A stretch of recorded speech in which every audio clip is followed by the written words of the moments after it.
অনেকদিন পর চলে গেছিলাম বিয়ে বাড়ি। আর বিয়ে বাড়িতে তো দুটো জিনিস খুবই ইম্পর্টেন্ট, একটা হচ্ছে খাওয়া দাওয়া আর একটা হচ্ছে সাজা গোজা। কিন্তু খাওয়া দাওয়াটা তো আমি বেশ ভালোই করতে পারি, কিন্তু সাজা গোজাটা কেমন কি করলাম সেটাই চলো আজকে তোমাদের সঙ্গে শেয়ার করছি, কারণ ওটাতে তো আমি খুব বেশি এক্সপার্ট না, তোমরা তো জানোই। তো প্রথমে আমি মুখে স্ক্রাবিং ক্লিনজিং করে এসেছিলাম, আর তারপরে আমি বরফ ঘষে নিলাম কিছুটা, আর মুখে লাগিয়ে নিলাম টোনার। আর সবকিছু কেমন যেন ভুলে যাচ্ছিলাম। প্রায় 6 মাস পর আজকে মেকআপ করতে বসেছি, আবার বুঝতেই পারছো ফ্যান দিয়ে একটু টোনারটা শুকিয়ে নিলাম। আর তারপরে আমি এখানে লাগিয়ে নিলাম প্রো কনসিলার।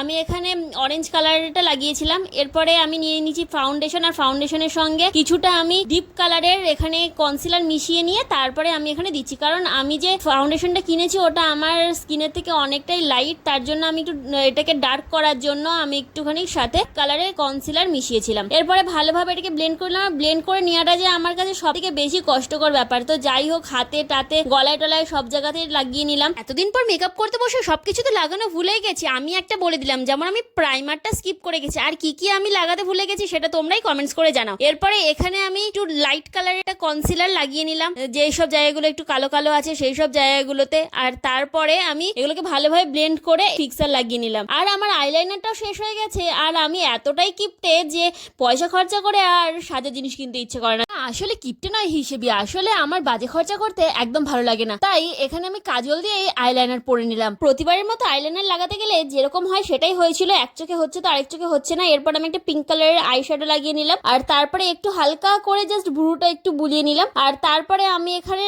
লাগিয়ে নিলাম মাস্কারা। ভাই এত জ্বালা ছিল যে আমার পুরো আইলাইনারটাই দিল ঘেটে, আর তারপরে সেটাকে আবার পাউডার দিয়ে ঠিক করতে হলো, কারণ আমার যতক্ষণ না সময় মেকআপ করতে লাগে তার থেকে বেশি সময় মেকআপ ঠিক করতে লাগে, কারণ এতবার আমার মেকআপ ঘেটে যায়।